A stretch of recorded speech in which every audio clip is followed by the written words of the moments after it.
Olá, pessoal. Boa tarde, bom dia, boa noite, dependendo do horário que vocês forem assistir essa aula gravada. Estou gravando essa aula para, especificamente, os meus alunos queridos do Tira Dúvidas, por conta de que o atendimento passado foi prejudicado, todos viram, né? Eu sempre dou aula numa sala do Sesc Cidadania, aqui em Goiânia. E dessa vez, não sei por quê, eu fui, fui para o andar de cima, né? Sinal muito ruim, a internet péssima, e nossa aula ficou prejudicada. E aí eu pensando bem, falei, sabe uma coisa, né? Já que eu tenho esse canal no YouTube, onde eu posto toda semana uma aula de atualidades para os nossos alunos aqui do terceiro ano, eu vou usar o mesmo canal e vou gravar a aula do Tira Dúvidas, né? Trabalhando as questões do professor Daniel, e, e vou disponibilizar para vocês, tá ok? Então, é uma forma da gente consertar, né, a aula passada, que ficou fragmentada demais, tá bom? E o tema, e os dois temas, né, Revolução Russa e crise de 29, são temas muito importantes, tá ok? Então, vamos que vamos compartilhar aqui o que nós temos, né? Bom, então, como eu acabei de falar, o professor Daniel disponibilizou a gravação dele e colocou 5 questões, né? Mas das 5 questões, as duas primeiras, nós já tínhamos trabalhado na aula passada sobre Primeira Guerra Mundial e imperialismo, né? Então, ficaram só as 3 questões. Uma ligada à Revolução, ao conceito de revolução, não necessariamente à Revolução Russa, né? E as duas outras, sim, ligadas à crise de 29, tá ok? Bom, e como a gente vai ter um tempinho, eu vou fazer uma rápida trajetória, tá? Da Revolução Russa, do andamento da Revolução Russa, e também da crise mundial do capitalismo a partir dos Estados Unidos, em 1929, ok? E vou tentando também, respondendo a alguns alunos que fizeram boas perguntas, né? Na medida da trajetória aqui, eu vou tentando responder, ok? Bom, então vamos que vamos. São esses dois temas, né? Revolução Russa, 1917, e a crise do capitalismo que se tornou mundial, tá? A partir de 1929, Estados Unidos, ok? Bom, então vamos começar a Revolução Russa. Bom, para a gente entender, né, que ruptura foi essa, ao ponto de chamarmos de revolução, o que aconteceu em 1917 na Rússia czarista, né? A Rússia era um império. Então foi uma ruptura, né? Os revolucionários fizeram uma tomada de poder e, aos poucos, eles foram implantando uma nova ordem, né? Aquilo que, teoricamente, a gente poderia chamar de ordem proletário socialista, né? Proletária socialista. Bom, mas vamos lá. Para a gente entender a Revolução Russa, né? Esse corte em 1917, a gente tem que fazer uma retrospectivazinha para entender como era a Rússia até o momento da Revolução, tá ok? Então, nós tínhamos um império, né? A dinastia Romanov já permanecia no poder há muito tempo, e aí que nós vamos ter o governo que vai cair com a Revolução, o governo do imperador Nicolau. E aí, o que nós vamos ter, né? É, a Rússia era um país, bom, começar pela economia, um país semi-feudal, tá? Um país eminentemente agrário. Você tinha um campesinato buscando terras, a terra estava muito concentrada nas mãos da Igreja Ortodoxa, que era uma instituição vinculada ao Estado czarista, tá? E a nobreza russa, a aristocracia russa.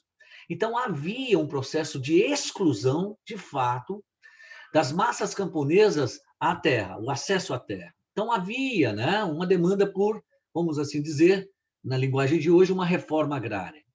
Outra coisa também que a Rússia ela era um país consideravelmente anacrônico, ultrapassado, descompassado em relação à vizinha Europa, tá ok? A Europa tinha passado por ciclos de revoluções liberais, né? A Europa já estava vivendo a segunda fase da Revolução Industrial, enquanto o Império Czarista, né, ainda permanecia, né, uma economia semifeudal, um Estado, vamos assim dizer, autocrático, né, de viés absolutista, onde o imperador, o czar, acumulava todas as competências, tá ok? Bom, e um outro detalhe também é que a industrialização, que na Europa já estava numa segunda fase, a industrialização chega na Rússia bem tardiamente, né? Por volta ali de 1892, 1893, o czar vai abrindo a Rússia para a entrada de investimentos estrangeiros, tá? Então você não tinha uma burguesia nacional russa, né? A indústria era por via de capital francês, capital inglês, tá? Então era isso. Aí o que nós tínhamos, pessoal? Nós tínhamos uma situação de perseguição do Estado russo, né, às minorias. Todo mundo sabe que a Rússia, até hoje, é um Estado multiétnico, né? Por mais que predomina ali a população eslava, no plano até cultural, né? Os russos, a maioria são eslavos, né? Mas você tem ali uma centena de micronacionalidades, etnias, né? Você tem ali uzbeques, tadijiques, né? Vocês têm ali chechenos, você tem ali uma série de micronacionalidades e etnias que eram maltratadas pelo czar, pelo Estado czarista. Bom, aí o que acontece? Na clandestinidade, mesmo porque não havia liberdade político-partidária, na clandestinidade, nós tínhamos cerca de 8 partidos que se reuniam às escondidas. Desses 8, praticamente 2 vão se destacar. Um partido social-democrata, né? Um partido ideologicamente vinculado ao marxismo, tá? E, portanto, um partido de esquerda, tá? Por outro lado, um partido liberal burguês, tá? O chamado Cadete, com projetos diferentes, né? Esse partido de esquerda, esse partido social democrata dos trabalhadores da Rússia, o que acontece? Eles tinham como alvo, né, a derrubada do czarismo e a implantação em seguida do modelo socialista, tá? Só que havia uma divergência dentro desse partido, tá? Essa divergência, ela se aprofunda e ela chega a um cisma, a uma ruptura. Esse partido, que era um partido de esquerda, né, racha ao meio, e nós passamos a ter, a partir de 1905, 1903, surge o Partido Menchevique e o Partido Bolchevique, né? Os mencheviques, eles queriam a ida da Rússia ao socialismo, mas achavam que não era a hora ainda, tá? Que a Rússia ainda tinha que passar por uma fase capitalista para ir depois, sim, ir para o salto socialista, tá ok? Por isso que eles eram apelidados de gradualistas, etapistas, né? E a maior figura era a liderança de Martov. E o outro partido, né, também de linha de esquerda, o Partido Bolchevique, que tinha no comando a figura mais emblemática de Vladimir Lenin, né? O que acontece? Era um partido que achava que não. A Rússia, ela já vivia um capitalismo incipiente e a Rússia tinha que fazer a derrubada, sim, do czarismo e implantar imediatamente o socialismo e não passar por uma fase de capitalismo. Tá? Essas eram as duas grandes divergências. Você vai ter o outro partido, que é o Partido Liberal Burguês, né? O Partido do Cadete, que tinha um projeto, né, de tirar a Rússia do atraso, fazer a Rússia ter, no plano institucional, político e jurídico, né, semelhança à Europa vizinha, né? Ou seja, eleições, pluripartidarismo, liberdade de imprensa, industrialização. e propunha, no lugar do czarismo, uma monarquia constitucional, ou seja, aquela tese, mais ou menos, do rei reina, mas não governa, né? Bom, mas vamos lá. Aí o que acontece por volta de 1904, 1905? Nós vamos ter uma crise no czarismo, por pouco o regime não caiu, tá? Três coisas acontecem quase que simultaneamente, tá? Primeiro, chega a notícia da derrota das tropas russas frente ao Japão na disputa da Manchúria da China. Isso afetou muito o russo. Em seguida, você passa a ter uma manifestação, uma espécie de greve, né, dentro da Marinha de Guerra Russa contra o czar, contra os baixos soldos, né, que ganha adesão do continente, que ganha adesão da população. Tá? E, ao mesmo tempo, nós vamos ter aquilo que ficou conhecido como o Domingo Sangrento, né? O Domingo Sangrento, que foi uma manifestação, inclusive comandada por alguns padres, né? Com forte presença de velhos, de operários, de pessoas comuns, no centro de São Petersburgo. Eles foram até a porta do Palácio de Inverno do czar Nicolau, e lá eles passaram a pressionar para que o czar estabelecesse um rublo por dia de trabalho. Basicamente, era essa a reivindicação. Tinha outras, mas essa era a principal. E, de fato, era uma manifestação de natureza pacífica. Mas o czar colocou sua guarda palaciana para atirar nos participantes. Morreram muita gente naquela tarde de domingo, e aí ficou, né, para a história, essa data emblemática, né, do Domingo Sangrento, né, em que o povo foi recebido a bala pelo czar. Né?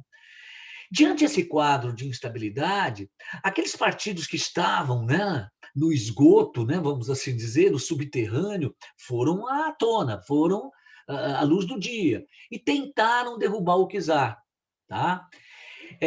Mas não conseguiram. Inclusive, vai ter muitas prisões. Lenin e seu irmão vão ser presos, outros líderes de esquerda também vão ser presos, né?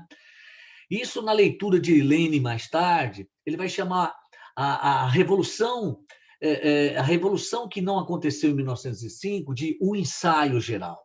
Por que o ensaio geral? Porque, na verdade, foi um treinamento. Os erros que eles cometeram em 1905 e não conseguiram derrubar o czarismo vão servir de lições para derrubar o czarismo com sucesso em 1917. Então, por isso que Lenin fazia essa leitura do fracasso de 1905 como um ensaio geral, como se fosse um grande treinamento. Né? Bom, e aí o que temos, pessoal? Até 1917, o péssimo papel da Rússia na Primeira Guerra Mundial. Tá? Vou ser mais sucinto.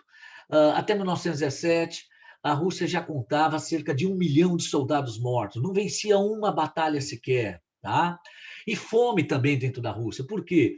Porque a produção agrícola terminava indo para abastecer os frontes de guerra, né? Ali no leste europeu. Então, quer dizer, a situação fica insustentável, e aí o que acontece?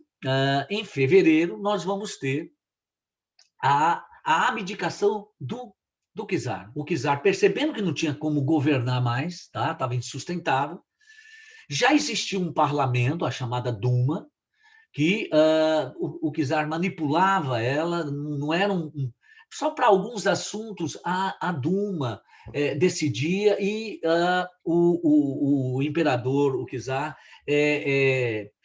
fazia sanção ao veto. Né? Mas aí o que acontece? Situação tão crítica que o czar abdicou o trono, passou o poder para o parlamento, a Duma. Viu? É nesse momento, pessoal, que será constituído um governo provisório. Tá? Não vou entrar em muito detalhe para a gente não ocupar muito tempo. Mas, em fevereiro, nós vamos ter um governo provisório composto por deputados, e tinha um deputado liderando esse grupo, governando a Rússia. Então, veja só, enquanto a Duma, o parlamento russo, vai estar fazendo uma nova constituição para o país, quem vai estar governando o país será esse gabinete, né? Esse grupo de deputados, sob o comando do deputado Kerensky. Então, nós temos o governo provisório de Kerensky. Por que provisório? Porque até a Constituição ser promulgada, ocorrer as eleições, a convocação das eleições, aí sim, esse governo seria dissolvido para um governo eleito, né? Bom, esse governo, pessoal, ele vai durar até outubro, tá? Era um governo de composição mista. Você tinha elementos do menchevismo, lembra dos mencheviques, que eram socialistas, mais gradualistas, com também componentes do Partido Liberal. Esse governo durou até outubro, né? Por conta de que em outubro vai ter a subida ao poder dos revolucionários bolcheviques. Por que esse governo de fevereiro a outubro fracassou? Bom, primeiro que esse governo teve uma pauta liberal, libertou os presos políticos, anistiou os exilados, inclusive possibilitou a volta de Lenin, que estava na Europa desde 1905, né? Criou a liberdade de imprensa, tal, tal. Porém, o governo provisório cometeu alguns erros. Por exemplo, não iniciou um processo de reforma agrária, que era a grande demanda da maioria da população russa, né, do campesinato. E talvez o maior de todos os erros do governo de Kerensky, não retirada da Rússia da Primeira Guerra Mundial, que também era um grande anseio do povo russo, né? Bom, aí não deu outro. Em cima desses erros, houve uma campanha revolucionária do Partido Bolchevique com o slogan Pão, Paz e Terra. Bom, e aí teve a tomada de poder em outubro de 1917. E aí tivemos, pessoal, né, os decretos de Vladimir Lenin. Tá? Lenin vai, né, aos poucos, né, primeiro, vai nacionalizar todo o capital estrangeiro, né? Todos os bancos, empresas estrangeiras que atuavam na Rússia passam agora ao controle do Estado, tá ok? Outra coisa também, ele anuncia o não pagamento da dívida externa, ou seja, o governo revolucionário de Lenin, bolchevique, não reconhece os compromissos de dívida externa do governo anterior, czarista, não reconhece, tá? Outra coisa também, que é, aqui está até escrito, o confisco de propriedades privadas. Assim, começa um processo gradual de estatização da economia. Tá? E ele chama a Alemanha, tá? O Império Austro-Húngaro e o Império Alemão, e retira a Rússia da guerra, assinando um tratado chamado Brest-Litovsk. Bom, só que muita gente não gostava dessa revolução, né? Mesmo aqueles que tinham terras perderam suas terras para o Estado, aqueles que tinham fábricas perderam suas terras. Então, vai ter uma reação dentro da Rússia. Nós vamos ter a aristocracia russa, a Igreja Ortodoxa, né? E o que acontece? Forma um exército da contra-revolução, a tentativa de derrubar esse governo de Lenin, né? E nós teremos 3 anos de guerra civil. Tá? Nessa guerra civil, que termina em 1921, triunfa o Exército Revolucionário Vermelho. Tá? E assim, internamente, o socialismo está consolidado na Rússia. Tá? Bom, a Lenin morre em 1924, a disputa dentro do partido se dá entre Leon Trotsky, que é um cara muito conhecido na sociedade russa, tal, mas dentro do partido ele não era tão fisiológico, tá? E nós temos Joseph Stalin, que era um cara meio que desconhecido até então entre a população russa, porém dentro dos quadros do partido ele era forte, tá? Ele tinha correligionários ali e a disputa se deu dentro do partido. E na eleição quem venceu? Joseph Stalin. E aí nós vamos ter uma outra história, que numa outra oportunidade, o professor Daniel e eu também vou fazer o Tira Dúvidas, que é a União Soviética Stalinista, tá? Bom, tá, beleza, pessoal. O que temos? Eu coloquei aqui, já que ficou uma questãozinha só sobre a temática da Revolução, eu coloquei aqui 2 questõezinhas que já caíram em vestibulares, tá, pessoal? Sobre a Revolução Russa, questões muito fáceis. Sobre a Revolução Russa, é errado afirmar. Letra A, seu exemplo inspirou outras experiências revolucionárias posteriores, o que tornou o socialismo um regime comum a outros países como China e Cuba. Isso é verdadeiro, pessoal? É verdadeiro, tá? O triunfo da Revolução Russa depois foi copiado por outros grupos revolucionários e países que se tornaram também comunistas, como China e Cuba, né? China em 59, China em 49 e Cuba em 59. Letra B, mas a gente está querendo saber o item errado, então vamos lá. O item B representou a queda de um dos regimes mais opressores do século XX, a monarquia dos Romanov, dirigida pelo czar Nicolau II. Verdadeiro, tá? Bom, gente, por uma questão de tempo, qual o item errado? Vamos lá, letra E. Está dizendo que a Revolução Russa foi motivada por interesses burgueses e da aristocracia bolchevique. Olha, os bolcheviques, eles eram de esquerda, né? E eles tinham a sua base de apoio ali, os sovietes dos centros urbanos, classe trabalhadora, né? Proletariado, e não a aristocracia da terra, e não fazendeiros, né? Bom, então o item E tem esse componente errado mesmo. Questão número 2. A Revolução Russa de 1917 constituiu-se um desafio concreto à ordem burguesa e capitalista, na medida em que, tá? Vamos ao item B logo, pessoal. Possibilitou a transformação da sociedade e das relações sociais de produção, extinguindo a propriedade privada sobre os meios de produção, né? E socializando os meios de produção. Isso aqui. Socialismo, pessoal, teoricamente, né? Prega isso mesmo, né? Você, para socializar os meios de produção, o Estado, né, acaba com a propriedade privada sobre esses meios de produção. O que se entende por meio de produção? Fábrica, terras, não é assim? Recursos e assim vai. Que mais? Beleza. E aí nós vamos ter a questão do Enem que foi disponibilizada, tá ok, pessoal? Essa questão aqui, ela não trata, pessoal, especificamente da Revolução Bolchevique. Ela trata da ideia da revolução. Porque é o seguinte, o triunfo da Revolução na Rússia em 1917 provocou uma ideia de que mudança para valer, ela tem que ter ruptura. Mudança não pode ser reformas, tá? Então teve um tempo que, inclusive no campo das artes, da literatura, as vanguardas, né, que você estuda aí na história da arte, elas trabalharam essa ideia da revolução, né? Então é isso. Ó, o texto já indica ruptura, cortes, revolução. E veio então os alegres incendiários, ateiem fogos às estantes, empunhem as picaretas, os machados, os martelos.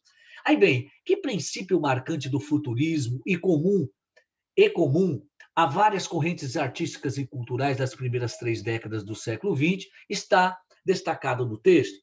Se você lê o texto, modernidade é a superação decisiva da história. Tá? A superação decisiva da história, compreenda-se, né? Rupturas. Apesar, pessoal, que esse manifesto futurista, depois a gente pode até ver isso, vai servir, inclusive, aos interesses dos fascistas, que eles também tinham um conceito todo deles de revolução, de mudança. Tá? Bom, beleza. Vamos agora para o segundo tema, pessoal, que é o capítulo sobre a crise do capitalismo a partir de 1929, tá? Bom, para a gente entender, pessoal, como foi isso, né? O capitalismo entra em crise, os Estados Unidos se afundam nessa crise e leva todo mundo praticamente para o mesmo buraco. Que capacidade tinha a economia dos Estados Unidos de, ao fundar, levar para o buraco todas as economias praticamente mundiais, né? A partir de 29 e toda a década de 30. Inclusive, a década de 30 fica conhecida como a década da depressão capitalista, né? Bom, mas vamos lá. Para a gente entender o que aconteceu em 1929 nos Estados Unidos, a gente tem que entender os Estados Unidos na década de 20, né? Ia tudo muito bem. Os Estados Unidos estava na dianteira do capitalismo, tá ok? Bom, nós já vimos, os Estados Unidos saíram muito bem da Primeira Guerra Mundial, no bloco dos vitoriosos, não é assim? Sem nada destruído, sem tempo para reconstrução, não precisa, nada foi destruído, né? Então passou a ser a potência hegemônica do capitalismo, sem sombra de dúvida, ocupando espaços que até então era da Inglaterra, da Alemanha. Essas nações estão quebradas, né, com o pós-guerra, porque tiveram seus territórios como palco de batalhas. Os Estados Unidos não, ele pega a dianteira do capitalismo. E aí tudo está muito bem na década de 20 nos Estados Unidos, tá? A indústria de eletrodomésticos se expande, né? É criado pela primeira vez na história da humanidade o sistema de crédito ao consumidor. Sabe essa coisa que hoje a gente chama de comprar prestação? Pois é, pessoal, foi implantado pela primeira vez. Você pode não ter o dinheiro para comprar aquele carrão, mas em 24, 36 meses, de repente, você dá conta de comprar. Isso foi criado pela primeira vez na década de 20 nos Estados Unidos, expandiu o setor de consumo, né? E o automóvel também foi mais barato, ficou mais barato por conta de que o Ford, né? Ele fez uma redefinição na linha de produção de automóveis, ele barateou o preço final do custo de produção do automóvel, a classe média norte-americana passou a ter acesso ao carro, né? Então, aqui, ó, essa imagem é uma imagem, uma foto da época, pessoal, tá? Você vê aqui uma moça bonita, né? O seu esposo lá, lavando o carrão, e ela aqui cheio de eletrodoméstico. Quer dizer, é o prazer do consumo que marcou muito a década de 20 norte-americana, né? O chamado American Way of Life, o estilo de vida norte-americano de ter acesso ao consumo, né? E aí você vai ter também alterações nos costumes, né? Na vestimenta das mulheres, no comportamento das mulheres, elas passam a viver vida mais social. Os Estados Unidos conhecem a vida noturna, mas no meio aí disso aí tudo surge a lei seca. O Congresso americano, pressionado pela sociedade feminina norte-americana, conservadora, termina, sem discutir muito, a proibição de fabricar, circular, né, vender bebidas alcoólicas. É aí que os grupos mafiosos vão ganhar dinheiro, que eles vão trazer, né, conhaque, uísque, tequila, de fora dos Estados Unidos. Né? E o gangster que vai mais lucrar com isso vai ser Al Capone, que tinha o seu centro de patrimônio, de riqueza e de prestígio, a cidade de Chicago. Tudo bem? E aí, pessoal, veio finalmente a crise de 29. Não dá tempo de eu mostrar para vocês as razões estruturais da crise de 1929, tá? Mas o que eu posso resumir é que foi uma crise de superprodução. Todos os setores da economia produziram demais, tá? Já vinham produzindo demais desde 1927, 28, 29. Mas como existia um paradigma de que o Estado não deveria ficar vigiando a economia, não deveria regular a economia ela se autorregula. Resultado, pessoal, aconteceu uma crise de superprodução. Tá? Os preços caíram, começou falências de fábricas, de bancos, de companhias. Resultado, as ações dessas empresas na Bolsa despencaram. E aí todo mundo correu para vender o que tinha de ações de bolsa, aí que despencou mesmo. Né? E aí houve fechamento de milhares de comércio, indústria, etc, etc, e o desemprego se avolumou. Tá? Resultado, pessoal, nós vamos ter o fracasso de medidas ortodoxas. O presidente dos Estados Unidos, na época da crise de 29, era o presidente Hoover.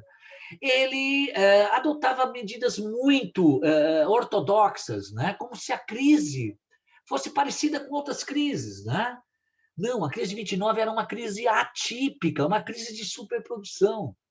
Foi aí que o Roosevelt, juntamente com um grande economista britânico, doutor em economista, professor lá na Inglaterra e tal, John Maynard Keynes, que eles vão, então, adotar o inverso. Né? Ou seja, o Estado ele tem, sim, um papel importante quando das crises do capitalismo. O Estado tem que interferir na economia, tá? Essa era a tese central do Keynes, que foi adotado pelo presidente Roosevelt. Né? A maior intervenção do Estado na economia para reaquecer a economia, gerar empregos. Tá? E aí, o pacote de medidas que, a partir de 33, foram adotadas, tá? O Roosevelt, que era do Partido Democrata, começa o New Deal, tá? O New Deal, que era o quê? Uma série de investimentos em obras públicas, começou-se a construir estradas, portos, escolas, hospitais, e aí houve um chamamento, né, da construção civil para construir tudo isso, não é assim? Você vai ter os agricultores de média e baixa dívida vão ser anistiados, perdoados de dívida, inclusive muitos vão receber um crédito do Banco Central norte-americano para tocar a próxima safra, tá? Você vai ter a redução da jornada de trabalho, tá? Empresas que empregavam, sei lá, 100 funcionários trabalhando, vamos lá, 14 horas por dia, agora só pode trabalhar 7 horas por dia. Então, essa fábrica será forçada a formar um segundo turno de trabalho com mais 7 horas. 7 horas e 7 horas. Você emprega mais gente, tá? Bom, essas medidas todas, logicamente, não foi do dia para a noite. Durante toda a década de 20, aos poucos, né, o governo foi fazendo um manejo e os Estados Unidos foram, aos poucos, reaquecendo suas economias. Quando chega em 39, Estados Unidos não entra diretamente na Segunda Guerra, só vai entrar na Segunda Guerra em 41.